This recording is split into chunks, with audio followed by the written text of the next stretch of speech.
I hate myself every time I look. Shit look like dried up soy. What do you mean? Yeah, that's all you. Y'all, I'm good. Alright, folks. Ready? Is one? Whoa. Got the other one? My nigga said the nuggets digested to his feet. Bro, everyone these nuggets was like, bro, big touch, crazy. Because they're so disrespectful to each other, it's like ridiculous. No, we love Robo. Hey, they got one not disrespectful to these women though, because we respect how it's here.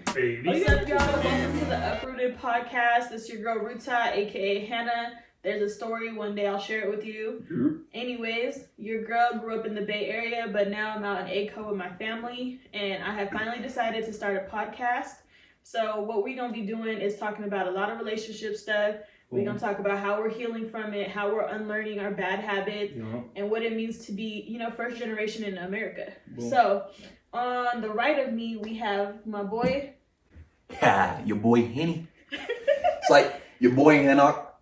But I used to sip on that Henny, but niggas is mature now. Sipping on do say that. You already know. Okay. All right, let me find out. Shit, but niggas is from LV originally. Vegas, if you nasty. Not the DMV. Okay. Hey, still shout out to my people from the DMV. Yeah, I was gonna say. Right. No disrespect. But yeah, living in Aurora right now and just trying to make a living like every other nigga. All right. Okay, and then to the left of me, we got my man's. we got it's your boy Nebs. AKA. Psych, it's definitely gonna be Nebu. Okay. And there's a second E on that bitch. It's Nebeu, Nebu. Thank you. Go ahead, Bobs. What up, y'all? Robel. Sometimes they call me Bobby. Okay. Robel with 2 L's. Okay. I'm also from the Bay. Gang shit. Youngest one here. First of all, okay, time out. You niggas love repping shit that you was in for 3 months, okay? I once drove through Miami, so I'm from Miami, I guess. First of all, so you said I'm from Roby the Bay. learned how to walk in the Bay. What else?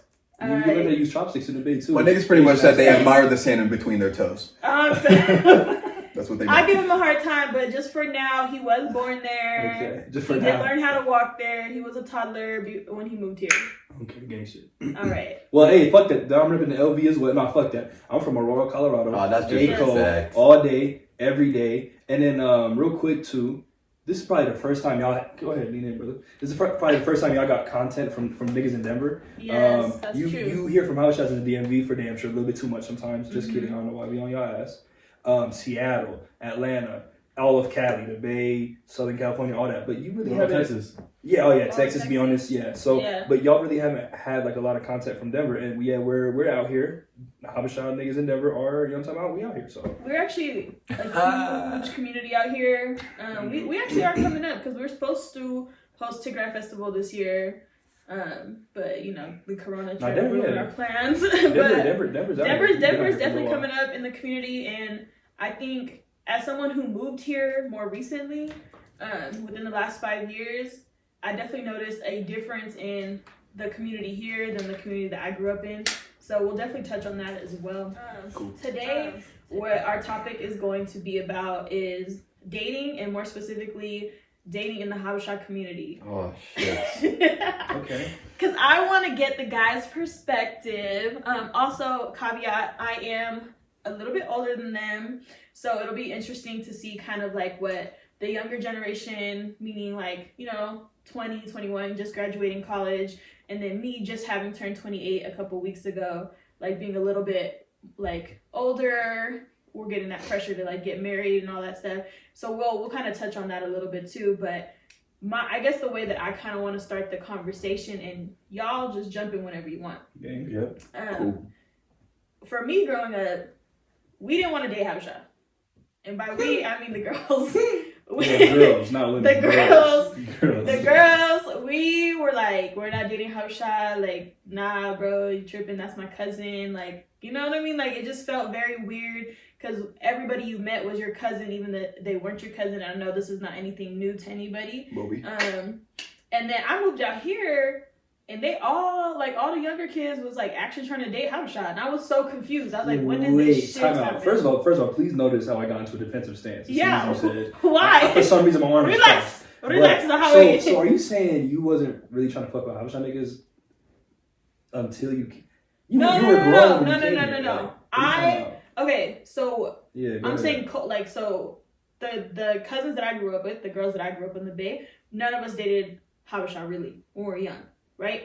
And then it was like everyone was very adamant, like, no, I'm not dating Habesha. I'm not trying to marry Habesha. We'll come back to that later. Yeah, we'll come back to that. I, like, in high school, was the only one of all of us to actually date a Habesha. Okay. Like, That's real. the only one. And it was Like, like... get some snaps, niggas? Yeah, can I get These some niggas love? love not fucking... Go ahead. Nah, yeah, hype me up. But literally, I was the only one, though. So, like, it was kind of weird because, like, it went from the shift, like, I grew up with you to, like, now... Like, I see you differently. Raise some kids with you. Yeah, and I think the only difference, too, is because, like, I went from living in Oakland to, like, my dad moving me to San Jose. So I had, like, less contact with Habesha people. Do you know what I mean? Right. Like, I ended up going to school with, like, a very multicultural group. I hear that. So then I didn't see, like, oh, I'm literally growing up with you every day. So, like, there was, like, a distance. So for me, it was easier to kind of date Habeshas and, like, be attracted to them because it wasn't, like, my bread and butter. You know what I mean? I hear that. Okay, and then quick aside. So if you weren't dating Habeshas, who were y'all dating? Just quick, like. Just black. Okay. So I don't think anybody dated. Black American. Yeah. I think you love to say that. Yeah. Black American. Okay. Anyway. Like, so just I That's want it? Yeah. Oh, that's it. interesting. Okay. I don't think anybody. Y'all definitely had a chat or two. Don't fucking lie. No, I You swear to niggas- God, you I niggas don't had a think fucking- I don't okay. think any of us dated outside of our race, right? Like none of us dated outside We're of coming our back to race. we're coming back to Well, that. let's say we're this, coming back to We're on the Habesha matchmaking yesterday or whatever, Go ahead, or say it. this week. Say it. They were talking about, oh, we don't want we want you guys to be yourself. Don't try to act like a hood nigga. Da da da da da. Okay. Boom. Yeah. They were saying certain things like that, like along those lines Yeah. or whatever. True.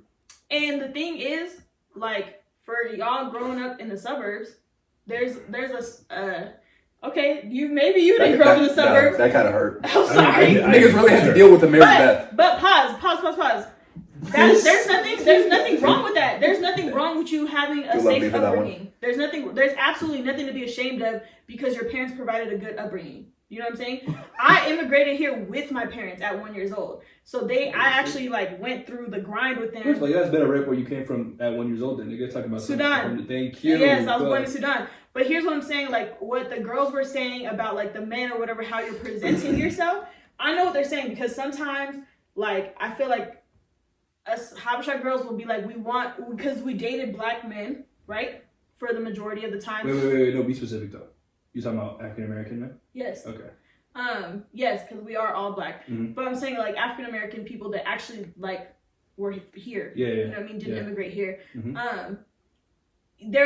And depending on where you live, because Mm-hmm. I grew up in Oakland, so okay, they might be a little bit more hood. Or I grew up in San No, Jose. stop it. See, if you go touch that point, I'm gonna ask the question though. Okay. Listen. No. When you said African What do you American consider men, hood, though? peep this. That's my question. Well, When you said living in the hood. African American men, you weren't talking about Cookie from Ned's Declassified School Survivor Guide. You feel me? When y'all was dating niggas, you know what I'm talking about? And we could shift this into a whole conversation about blackness, which would be lit because this is a dope conversation, especially coming from, the diaspora, all that first generation. It's interesting. But there is an allure. Y'all definitely have a fucking, I'm gonna call it a fetish. Pam. Bro, this is what this is about. We're in here, bro. Fetish. Y'all might fetishize Okay. that hood shit because let me tell y'all we'll see how many points it is. You know what? Point number one is you niggas will talk about a hood nigga. Like you said, what's a hood nigga? Boom. 1. 2, to you. What's a hood nigga to you? Okay. 2 is a lot of you niggas want a hood nigga, but you don't know what a hood nigga is. You've never met a hood nigga. You don't know what a hood nigga is. You feel me? Like, and then 3, you very well might not be able to quote unquote handle a hood nigga. Not meaning like you gotta handle a nigga, but you might not understand what comes with or without. You know what I mean? Like, so I'm talking about Habesha women, pew. Like, if you're talking about you was dating Habesha men, I mean African American men, there's some there. We gotta come back to that. Okay. Now, that's I'm what's not up. saying, and I want to be very clear. I am not equating like being black American, like you know what I mean, Yeah. to being ghetto or Yes, hood. yes. Like I don't think those things equate. I'm saying specifically where we lived, with people we were around were, in gangs, like on some hood shit. Of course, there's the people you go to school with that are not on that shit. You know, Yeah. but I do think there is a point where we also learn from movies and shit and just True. our general don't surroundings. ever get it twisted. Don't ever get it twisted. Habesha niggas, we're not all hoopers because we all love basketball. Don't get it twisted. Not at all. We were told as niggas, you come here, you listen to hip hop, you like we could do this whole blackness thing. Yeah. Or we can whatever we you can want. bring it back. We were taught shit. We were taught shit. We're all taught shit. Don't worry. Yeah, I'm just saying in terms like we're bringing this up in the context of what girls are saying they want. Right? Because like the question that kept being asked was like, what kind of person you're looking for? Won't. A lot of it was like very shallow, surface level. And I think part of it was one, you're on live, like on the spot, you're a little bit shy. You're not thinking like deep, like damn, I want like. So I'm not knocking anyone's answers. I'm just saying these are reoccurring.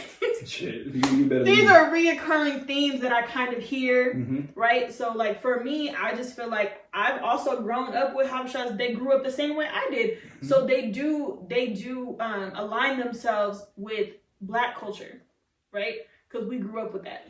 So it's like Black culture is.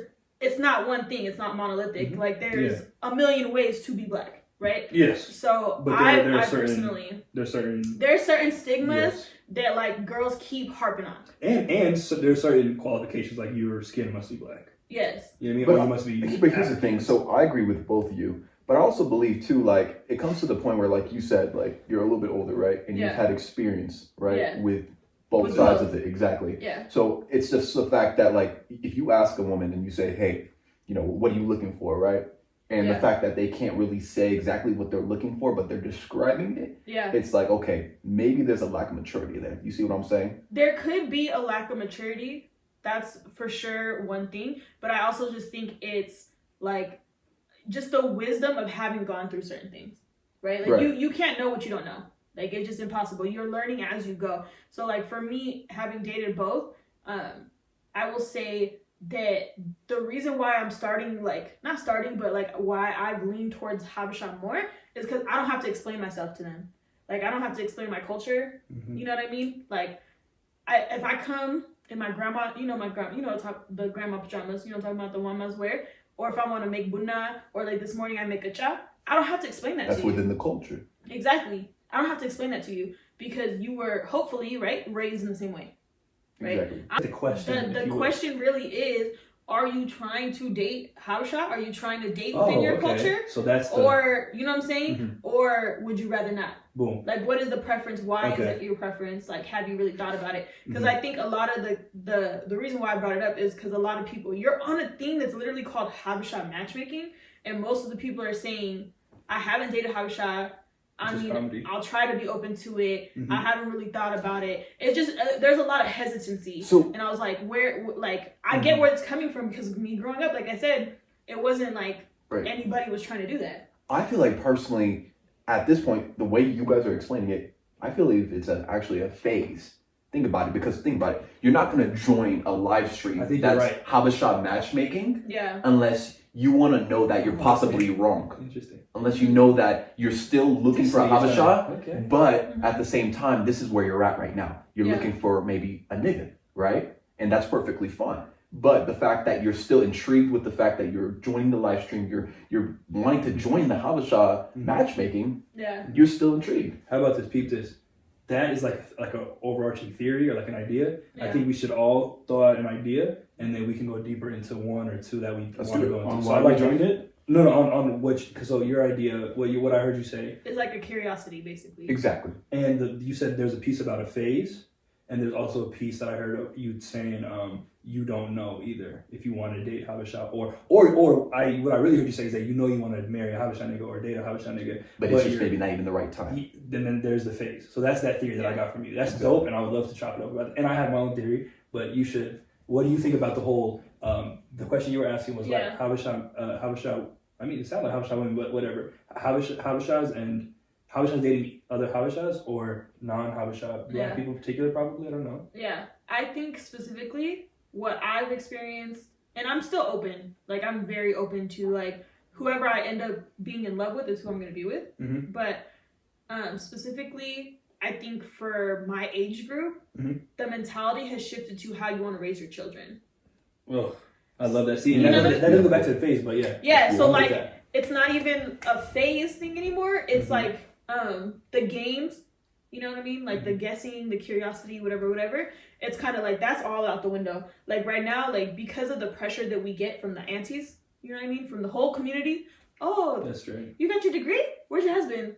What? Like, you know what I mean? Like it just skips, and then it's like your children. And so that's what's on our mind. And it's like when you start thinking about culturally what it means to raise a Habesha child, like it's just easier with someone that is also Habesha. It's not like you can still do it with someone else, you know what I mean? But then like is your partner gonna be willing to like let me lead? You know what I mean? In certain situations or whatever. And that's deep. And the reason why is because I could personally say, with my experience with different races, right? At the end of the day, I had to experience that. Yeah. I had to, right? Yeah. I had to experience the fact that when I was with, let's just say, for instance, I had dated a Mexican, right? Which was perfectly fine. Yeah. Came to a compromise once our relationship ended that, you know, it was difficult. It was the difficult fact that when I tried to bring her to the house, right, and, you know, her relationship with my mother, it wasn't different than how it would be with a Habesha woman, because guess what? She doesn't know how to just make bunna, right? Yeah. She doesn't know how to just make injera. Yeah. Like, she doesn't know how to or say hi to your mother. Exactly. She doesn't know how to, she doesn't know how to kiss her 3 times, you feel me? Yeah. Or even, at this point, give her a hug. So.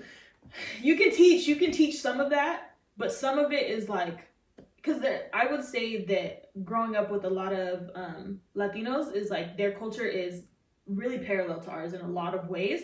So like it's easy enough to teach certain things. Some of the stuff you're just not gonna be able to explain, and you're also not gonna be able to translate 24/7. Like it just moves too fast. Right. You know what I mean? But I hear what you're saying. Like there is a level of like you have to have an awareness around the fact that your partner is not going to understand your culture completely, and so you're going to have to continuously teach them.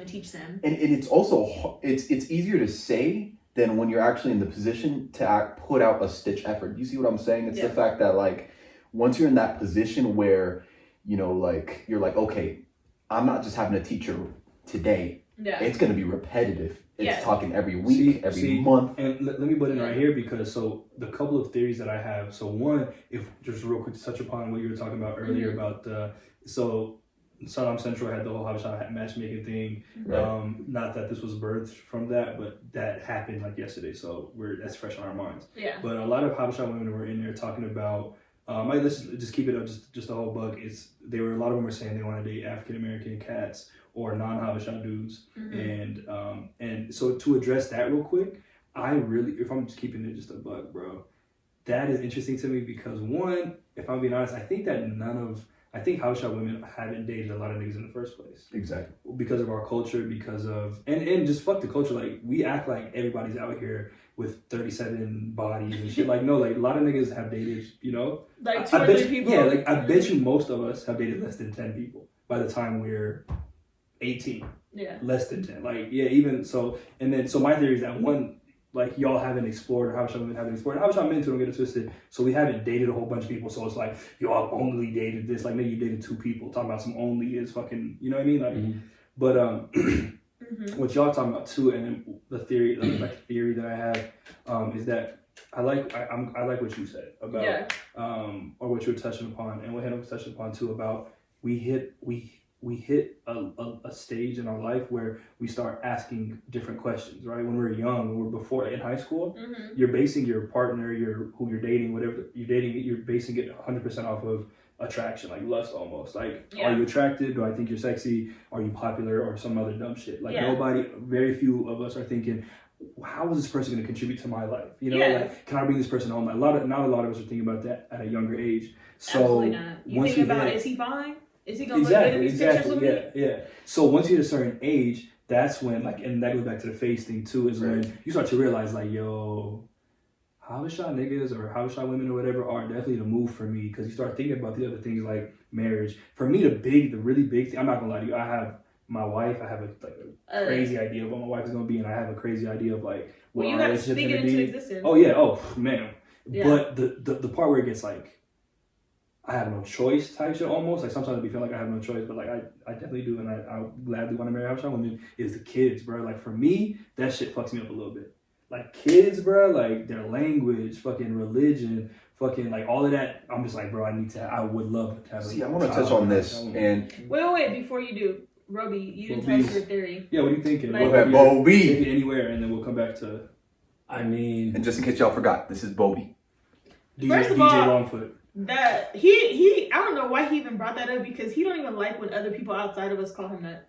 But I'm too nice to say like, hey, love you though. I'm too nice to be like, too nice. If y'all like it, you feel me? You like it? I love it. All right, go ahead. But I did grow up in the suburbs, so like going to a white school, not a lot of habeshas, not a lot of blacks, African Americans. There's a whole shot glass. You better relax. That's what I'm saying. Yeah, can I go? Social distancing. We all got checked. Don't worry.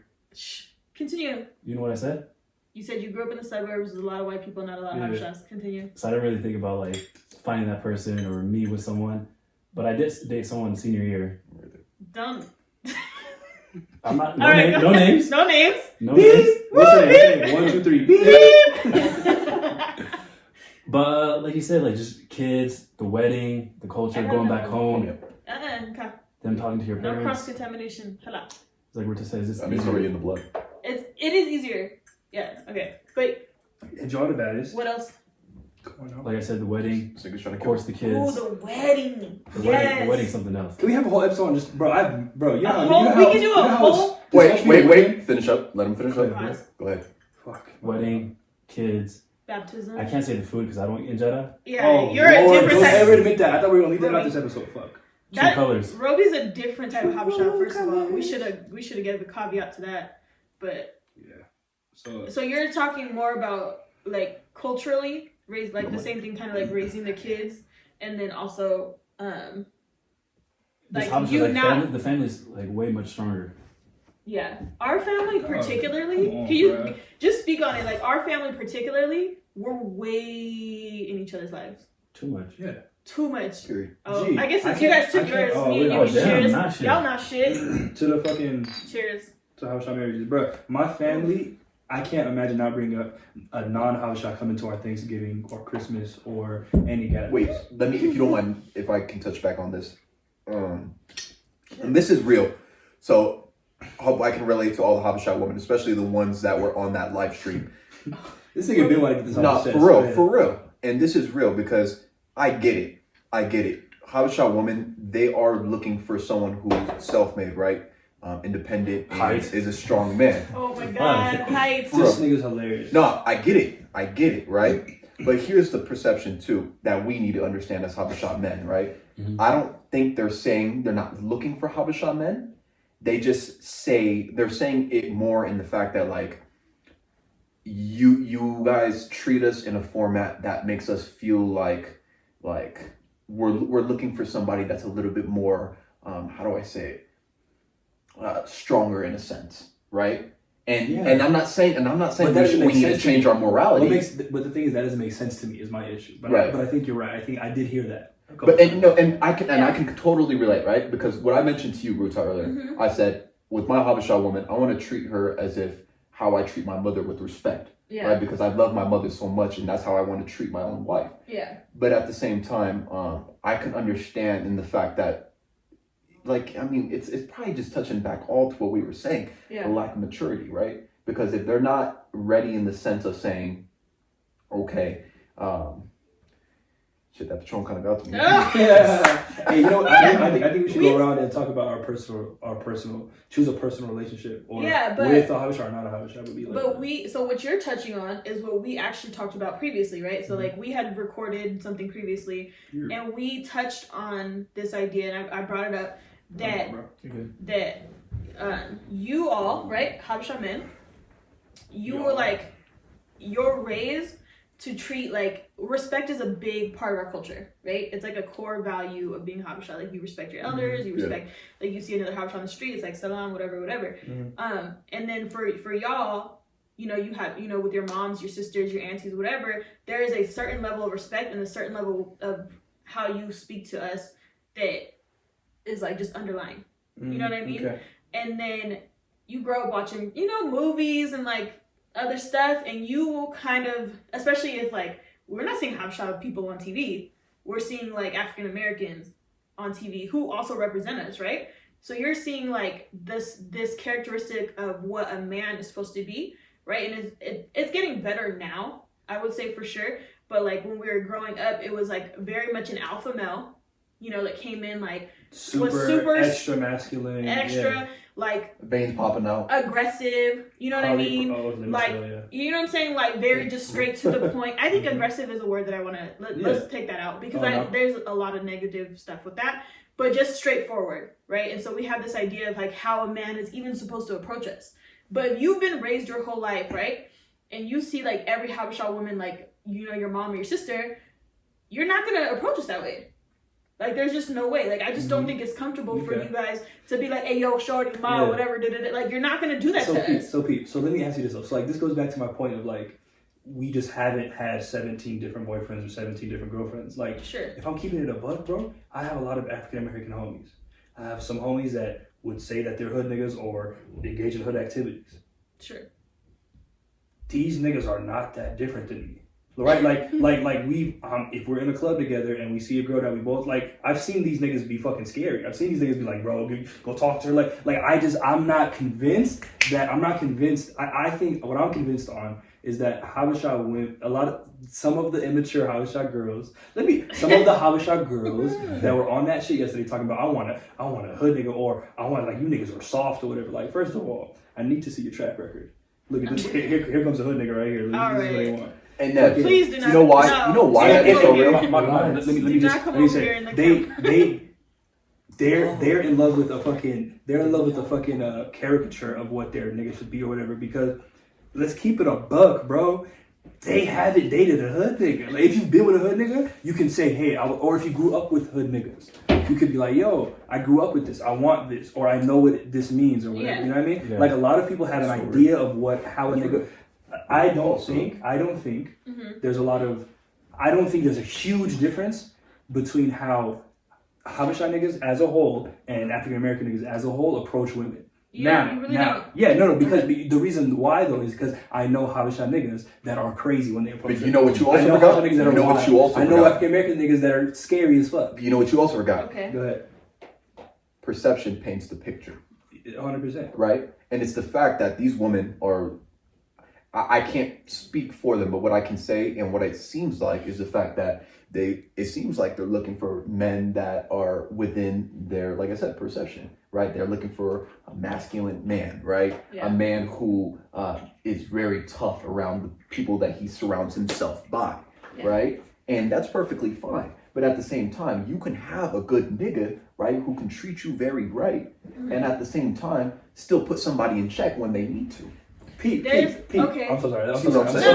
This is like, hey, the reason I feel like there's a yes. Here it's here. I feel it right here in the chest. Here. Look, I'm saying this. Look. The reason why y'all feel like Habesha niggas are soft and shit, I really feel like, is because y'all have proximity to us. Whatever you have proximity to, you know the whole picture of them. When you have a caricature of what an African American man looks like, or a hood nigga looks like, or whatever, you know, because if we're being honest, when you say African American, I know you're not talking about Cookie from Ned's Declassified, but I'll leave that alone. So if your idea of a hood nigga, if you were around hood niggas all the time, you would have an understanding of who and what they are. If you have an understanding, if you're always with hood Habesha niggas, you'll have, you know what I'm saying? Like, you have proximity to us, so you see us being soft, you see us being whatever, Like, bro, I think we're all the same. If I'm being honest, bro, we're all the same, nigga. I can see it, and Bobby, I want you to chime in. All right, you need some. I can see it. No, it's okay. I'm gonna have a whole other episode. Okay, so chill out. They can be honest. I'm glad you felt that one though. Yeah, I knew where it was coming from.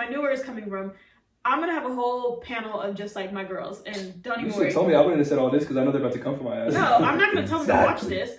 First and foremost, I can say that there is some truth to what you're saying, because as you guys were talking, I was thinking about me growing up with y'all, right? Well, not growing up with you guys, but like, because I'm older, but being around y'all so much that I see like the whole person, right? Because you're not like a different person with me, you know what I mean? Like, I see the goofiness, I see you guys are like, you see us love our mad grimy, yeah, like you guys, I see you like help us text us like, oh my god, I'm say to her. No, all my niggas, every one of them has been on that stupid shit. Roby, thank you, Roby. I wasn't gonna bust him out every week. You feel me? Me and Roby had those whole conversations. Hey, what do you think this means? Whatever, you know what I mean? How you think this started? Yeah. Oh, that's literally. Yes. Hey, pause. Story time. me and Roby literally had these conversations so much. He's like, bro, can you just have a podcast, please? So shout out to Roby for that. Robel. But for real, Robel with 2 L's. Like, literally. No, it only takes a dub. Nigga, Robel, no L's. Nigga. Only takes a dub. And we say it, right? We say it jokingly all the time, but I feel like you really hit on something. Because even earlier today, we're all eating dinner. We're looking at you guys and, like, just how you guys act. And we're like, we feel so sorry for your wives. Us?